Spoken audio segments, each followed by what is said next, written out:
Hello and welcome to the Half Court Press Podcast, take 2. I messed up the first take because he made me start over. About 13 times, my boy.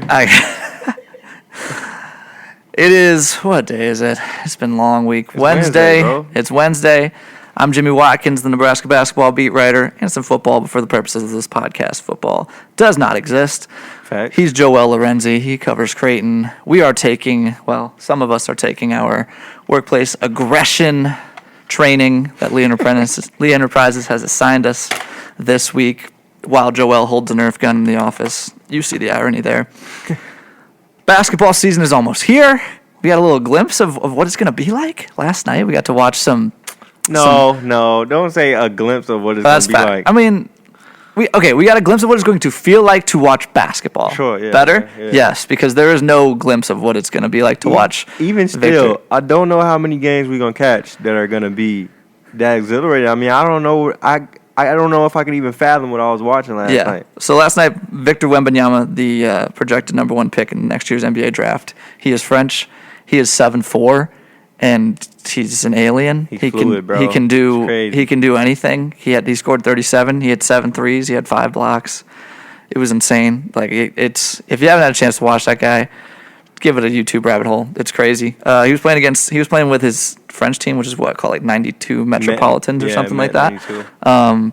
He's 18 years old. So is Scoot Henderson, who's the number 2 projected overall pick, playing for the G League Ignite. I saw Joel tweeting about it. I was tweeting about it. So I thought we'd talk about it for 5 minutes off top. Joel, what did you think? I think we're seeing some revolutionary stuff. First off, I think a lot of people I don't want to call them casuals, but obviously some people follow basketball or they follow the NBA, but they don't necessarily follow prospects. And I think if you follow prospects, Wendbanyama has been catching this kind of heat and hype since dude was 15. I remember last summer him and Chet playing against each other in the U17s or whatever was a big deal. But yeah, you can be a casual. You can just be, you could be a person who's never seen basketball before, and you watch that guy. That guy is. He's just it's mesmerizing to watch a dude that tall do the things he does with a basketball. And really, I want to highlight the tweets because I saw a wide range of tweets and opinions. I want to highlight. Joel loves Twitter so much. Yes, I want to highlight the tweets that undermine both of these two as prospects. Now, I saw a lot of praise for Vic. Obviously, it's justifiable, right? Vic has been the most in the forefront. I feel like he's been with his stature and his fluidity at 7'4". He's been the most popular to be an alien, which is, it's justified. But at the same time, even the aliens are what the fuck is that? Right. but at the same time, I feel like Scoot he's become an afterthought as a result, and he's kind of gotten a boot in the discussion. I mean, I've seen people frame it to where Scoot any other year is probably number 1 pick, which is true. And then I've seen other people be we see this type of mode every other year with an athletic point guard and this and that. But man, the thing with Scoot is I can't remember a point guard prospect being this complete at his age. I mean, he's 18 and change, bro. You look at guys before him Ja Morant, if you want to compare him to Ja Morant or whatever weak comparison you want to give him, that's not perfect.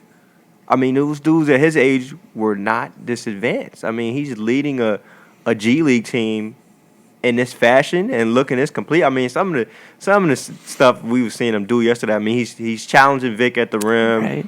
Right. He's losing the handle. Get him on a switch too, and hitting a 3 in his face. Yeah, real skillful stuff. Losing the handle, getting it back, doing crazy stuff you've never seen out of a kid this age. He's got so much bounce too. Man, he's so complete, just so damn talented. So I don't like that he's become an afterthought. And then with Vic, I don't think people understand. I think by the time this draft cycle ends, I think we're still going to manage, at least half of us, to undersell how good of a prospect Vic is. That dude, I'm almost, I feel weird saying, I'm confident he's going to be one of the best basketball players of all time. No, ever. I mean, the only thing that would stop it is injuries, right? I mean, you look at a dude this age, people were oh, this is basically Chet or whatever. Right. Remember we used to call Kristaps Porzingis a unicorn? It makes that dude look like a donkey. Pepperidge Farm remembers for sure, bro. And you look at Vic at 7'4", and you know how fluid he is. Like, this is not like bro is running into DHOs and pulling up. Like, this is stuff like Duncan Robinson. They're running off the ball. Like, yes, like Duncan Robinson, and he's like shooting step backs. Like, what do you even need Duncan for anymore? Like bro is gunning to put him out the league. I mean, he's 7'4", doing everything on the floor. And okay, so yeah, Scoot's getting overlooked, but like, here's a take: basketball is for tall people, and Victor Wembanyama is super tall and awesome, and like Scoot's gonna be great. But here's the thing: like, the last, I don't know, since 2000, there's been like 4 times where the best player on an NBA championship team has been like shorter than 6'6". It's all the same guy. It's Steph.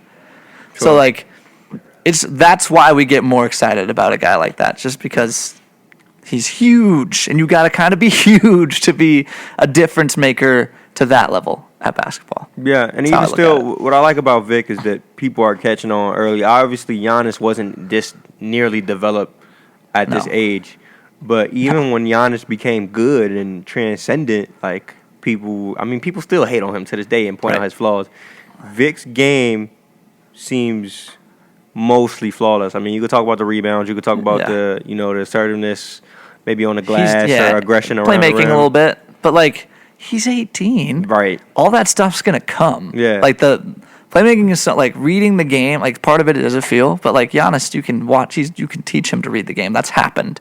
The frame stuff, the rebounding stuff, he's going to get stronger. He just will. Yeah. Like, he's gonna be working with some of the best nutrition professionals, the best strength coaches, all that stuff. All that stuff is going to happen. All he needed is a Taco Bell order. Right. That's it. I mean, look at bro it's now. Gonna be insane. Bro, I mean, in terms of shot blocking instincts, like, you can say all you want about Chet and this and that.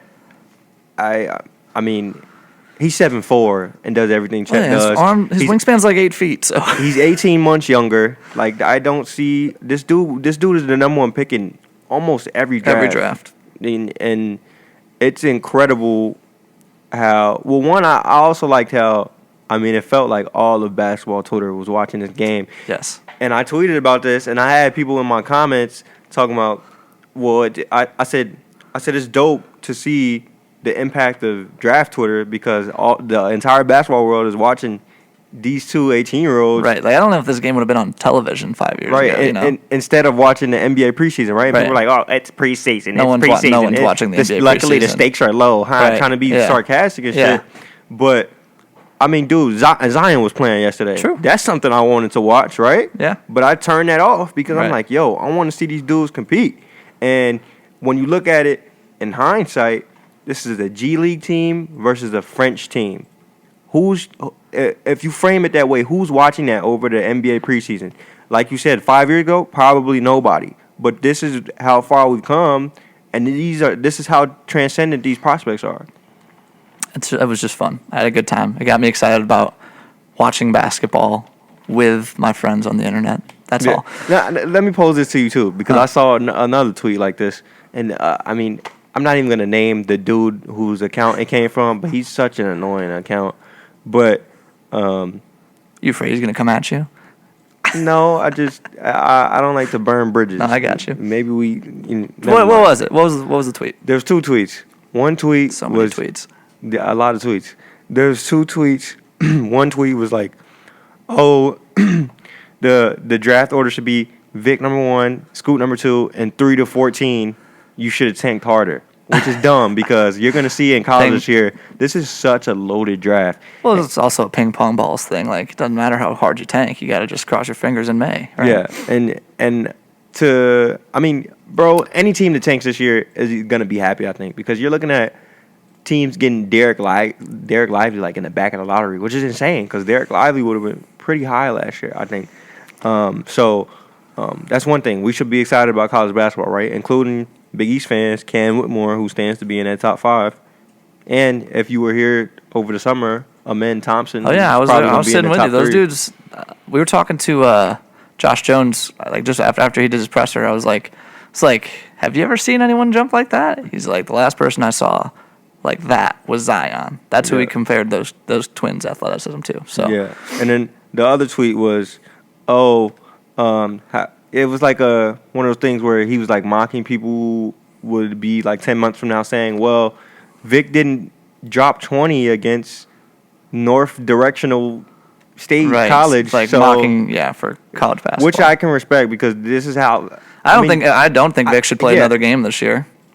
I think he should. I actually saw a release that was like his agent was like, we're not ducking any smoke. We're not hiding him. We want him to play. It's not about ducking smoke. It's about staying healthy and getting the money. Like, I feel it. that's all I'm it not is. mad at either thing he does, but I think Me it's just neither. it would be awesome I to see would him play like it. basketball. It's cool that he wants to keep playing. I get that. It's just like when Zion played in the tournament. Very cool that they want to keep playing. Anyways, let's talk college hoops. We have the media cycle has begun. We had a press conference for both of the teams that we covered last week. Nebraska had an opening night event on Friday that I skirted for a wedding, but I did watch back on YouTube a little bit. Joel, let's start with Creighton.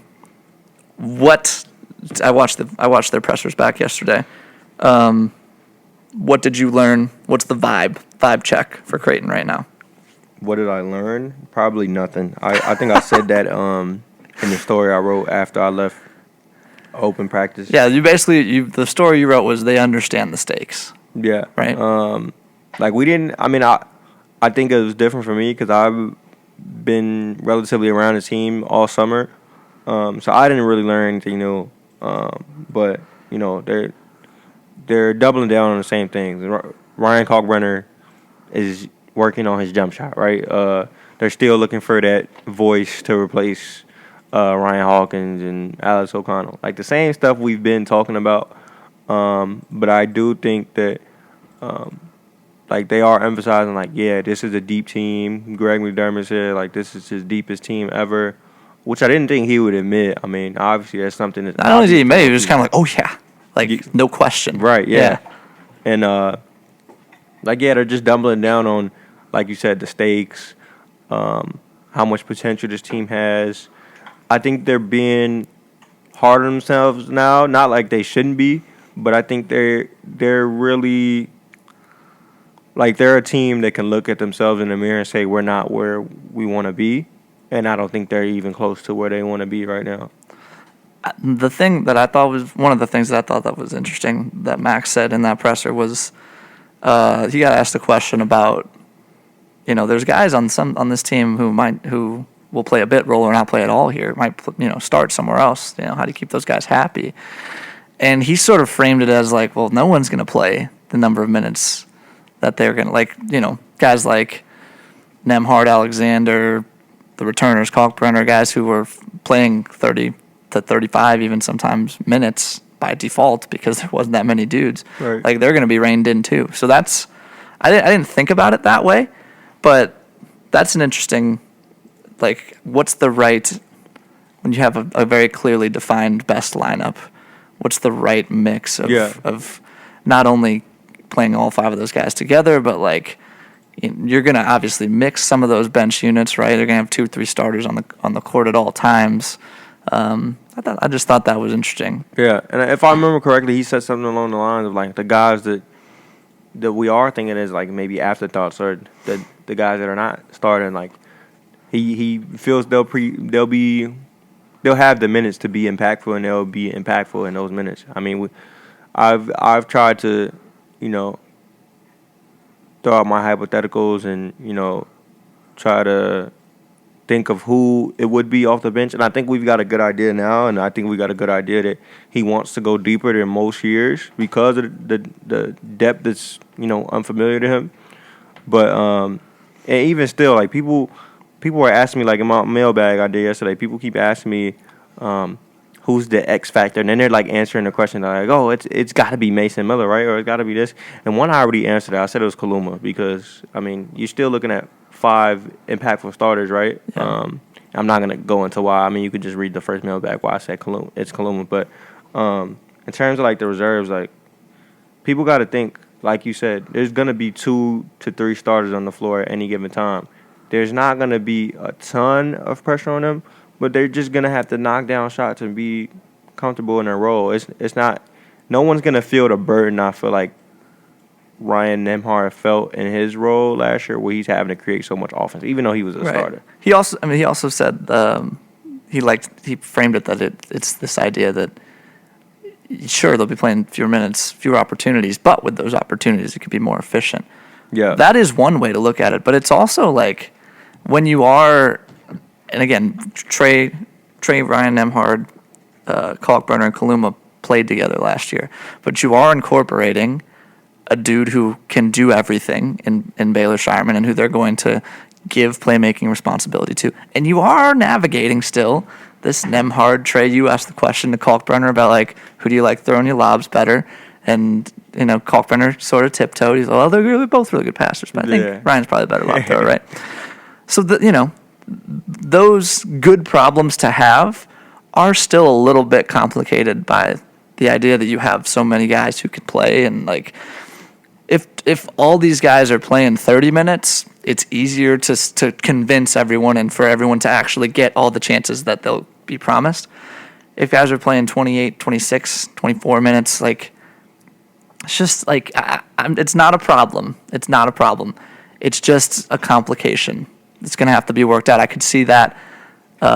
I see as Mac experiments with rotations, and for the bench guys who are trying to prove themselves, it's the same thing. They're trying to do something to show the coach that they deserve more playing time. And if you have fewer opportunities, it can just get antsy out there. Yeah, that's all. But I do think that the guys that we're looking at who are getting these reserve opportunities, none of them really have to do too much when they come in. Like Sharif Mitchell, all he has to do is play defense. I think that's something that usually remains steady unless you're like an older NBA player. You start to decline. I mean, you don't lose the IQ to play defense. So I think that's something we'll see return. And I guess you're hoping that he shoots the 36% he shot in his last full season. That's something that can change, sure. But all he has to be is an average shooter if he's on the floor with at least two of those starters.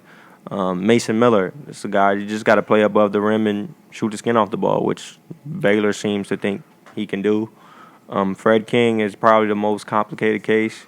It's hard to follow Ryan Kalkbrenner's minutes, but he's big, he's got a good frame, and he's developing quick.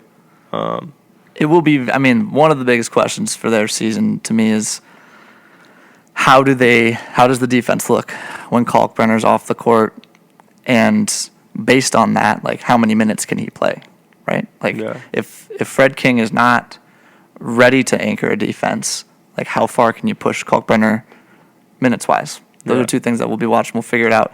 On the flip side, Fred was cheery last week. He was making jokes at my expense. He was making jokes to the crowd. Fred, I said after the press conference, like, hey, opening night, at opening night, you can do an open mic. That was a pretty good set you just had up here. You had a lot of the people that were in that crowd, because they have the basketball pressers for Nebraska during the preseason are concurrent with the football. Like, so there's one big press conference Tuesday, and it goes volleyball, women's basketball, men's basketball, football. Well, football is mixed in there. And so he had the crowd eating out the palm of his hand. They had people giggling. He was Fred's good at the media stuff. He always has been. But it just seemed to me like that he was in a good mood. And I know that's sort of been a broken record type thing this offseason. It's been all good vibes. Everyone likes each other. That's a good thing. That's basically the story I'm going to write to preview the season is, hey, everyone likes each other. What the heck does that mean? Yeah. What can that actually do for you? Because I think they are a little talent deficient for the Big Ten. But that was notable to me. It was notable to me because it was as loose as I had seen him maybe since I've gotten here. Maybe it's because he's more comfortable with the media corps. Like, we've known each other for over a year now, but that was interesting to me. I want to ask you this, Joel. Another thing that Fred talked about in that press conference was that they were going to switch up the opening night event, and they did. So last year was what you would expect out of sort of a Midnight Madness thing. They had a 3-point contest. They did a scrimmage, which was basically an all-star game, like guys clearing out of the lane so that other guys can throw alley-oops off the backboard to themselves. Casey Tomonaga taking 35-foot threes, and the crowd loves that. And him and Verge started playing one-on-one a little bit, and that's one of the things that Fred said he didn't really like. And I understand that because it was like it kind of inadvertently foreshadowed what that team became. And I think Fred was really concerned about those optics. And what he did this year is basically had practice. Like they did shooting drills. I seen them doing three-man weave. They did a three-man weave. They did shooting drills. They did closeout drills. 5-on-air type stuff, ball movement, come to, swing once, jump stop in the middle at the elbow, swing again, or shoot a pass to the corner. Which is super weird to do in a stadium. 100%. And Sam was texting me on Friday like, the crowd is not engaged. So, does that matter? What? Should your opening night, should it be a hype fest? Yeah, I think so.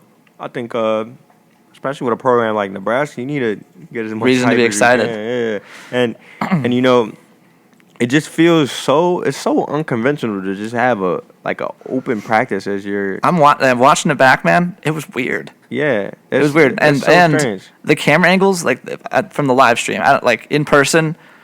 It maybe if you're a Nebraska basketball fan, it's just cool to see those guys in person. And Emmanuel Banamel is throwing down crazy dunks in between drills. Juwan Gary did it between the legs. Impressed by both of their athleticism just based off that. I hadn't seen much of them live. But that's kind of what that's about. I think there's a balance to be had here. Yeah. You don't want it to maybe be clear out of the lane to do dunks for each other, but I don't know. There should be. That's what that event is about. It's not about showing how organized you are. Although they did look organized, and that's good. The way they moved from drill to drill was it was impressive. It sounds weird, but it was impressive. They all moved as one. They all knew what they were doing the entire time, and that's a good thing. Yeah. But on that sort of night, particularly for a team that has been so bad and probably needs a little juice, there just wasn't any juice. Yeah. I don't want to belabor that. It doesn't matter that much either way, honestly, but no juice. Well, the in between feels like just a scrimmage, and honestly, I think you're better off doing something more like Creighton did, where you are moving out the way for dunks, because at least you get to show off the guys' athleticism and get the just crowd get people hyped excited. And there was some of that. Again, Manuel Banamel damn near threw down one of those behind the back crazy. Yeah. His athleticism impressed the heck out of me in the 30 seconds that I saw him trying to do that. He never completed it, but the fact that he can try to do that, and it looks like he can do that. I'm sure he's done that in practice before. That's exciting because that's a dude that you need to.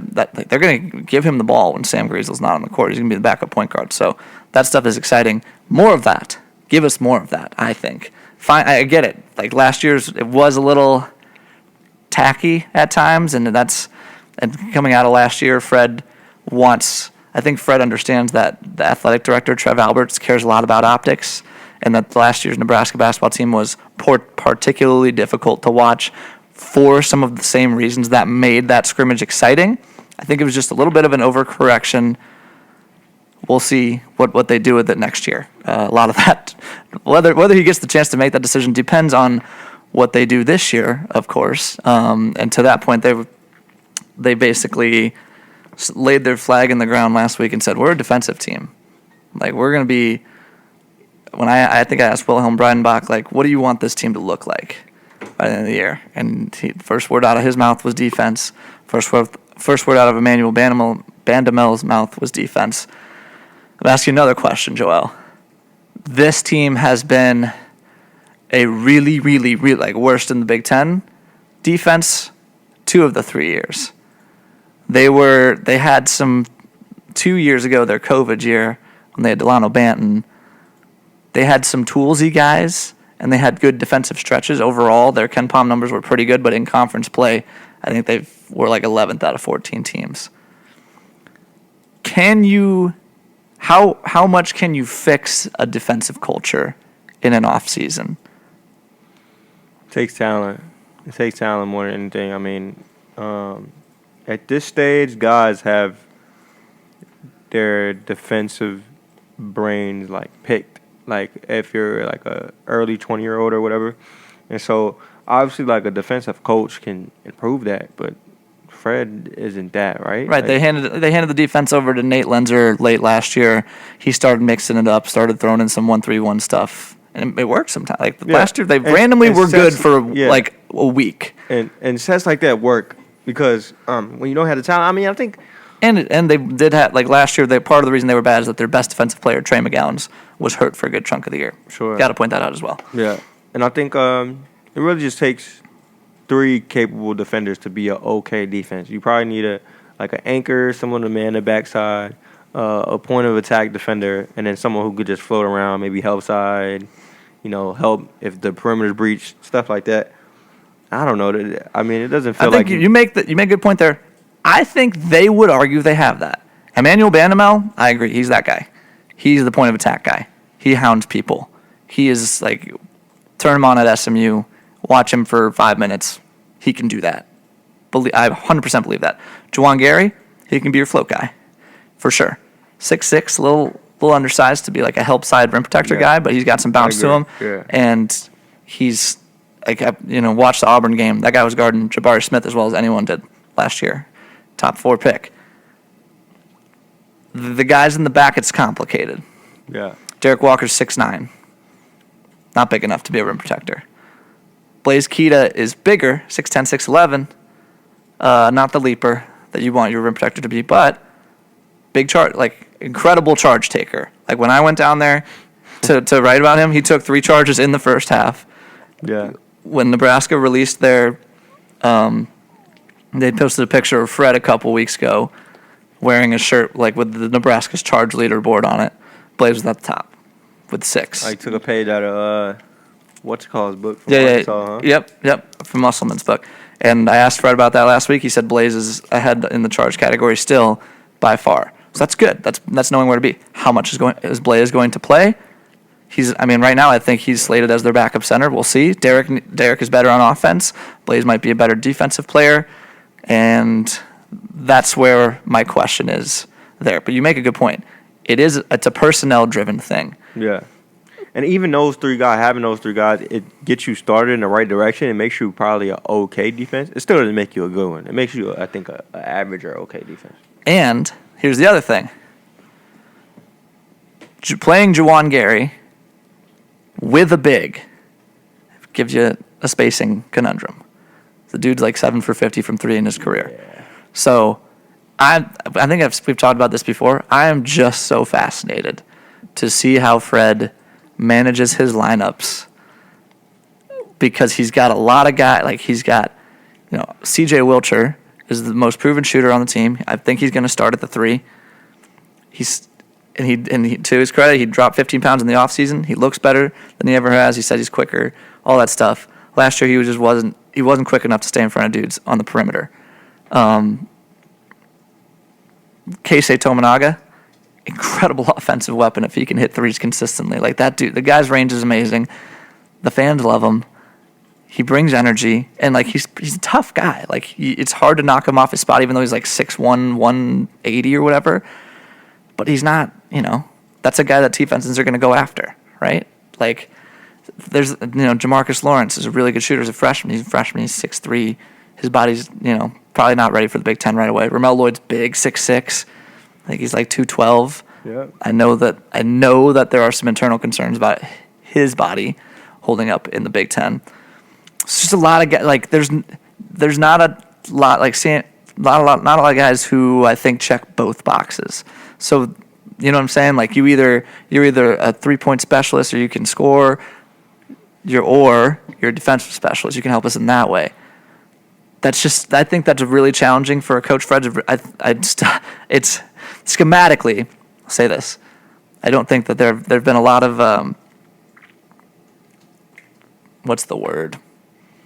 Running a program type things that Fred needs to improve on. Schematically, the dude knows what he's doing. Yeah. So I'm just fascinated to watch how he navigates all that stuff this year. That'll tell the story of the season to me. You got anything else on Creighton, Joel? Or should we do rap takes? No, but I did want to mention I saw Parker Frederickson finally commit to Notre Dame. Oh, that's right. Yeah, Parker. Have we talked about that yet? No. Okay, we should talk about that real quick. Parker Frederickson was the top target on Nebraska's board, like, the entire summer. He visited Nebraska like 4 times. His family is from Nebraska. His dad, I think his dad has like Husker in his Twitter name or something like that. I didn't know that. Yeah, I know. Didn't know that. I know. I'm not positive about that, but I'm pretty sure. And then Notre Dame offered him a month ago, and Frederickson ended up going there. It's a tough beat, man. Yeah. It's a really, really tough beat. I don't think Parker Frederickson is the kind of dude that is going to change your program. I don't think he's that level of player. He's a great shooter. No. And he's been a great prodigal son for Hoiberg, though. Absolutely. Yeah. Fred loved him. That was Fred's guy. Like, Fred, people knock Fred for his motivation on the recruiting trail. He was really gunning for that kid, and Fred built a legitimately great relationship with that kid. And something changed when I talked to Parker 3 weeks ago, after his Nebraska visit. I felt pretty good he was coming here. Yeah. That was his last visit. He visited Davidson and Notre Dame before Nebraska. Nebraska had the last word. Something changed.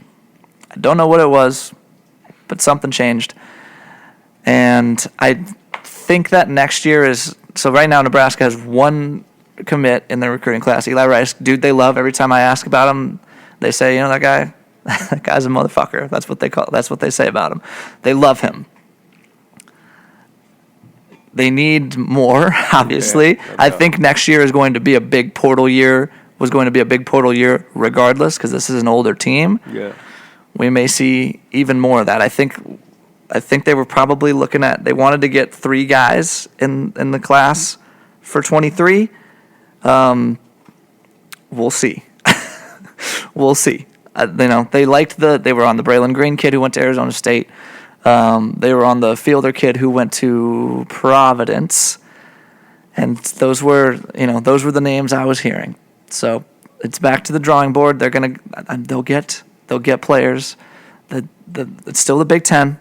Fred's still got the NBA background. They'll get players. This was just a sizable blow. I know that was not a decision that sat well with the coaching staff. Rap takes. Joel, did you listen to? I think during the season we'll probably get this just closer to Give Me a Rec. But last week was actually a big week for music dropping. YG dropped. I did not listen to YG. Okay, I didn't either. I'm just saying he dropped, and he's big. Kid Cudi dropped.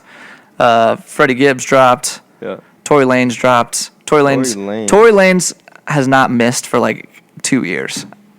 I know that Tory Lanez is a problematic person to bring canceled. up. I know he's canceled for sure, and he deserves to be. He shot Megan Thee Stallion. That's bad. His music is absolutely heat right now, though. The guy hasn't missed. All right, well, what are you listening to? Give us something. What am I listening to? Let's go to my Apple Music right now, because that is the superior app.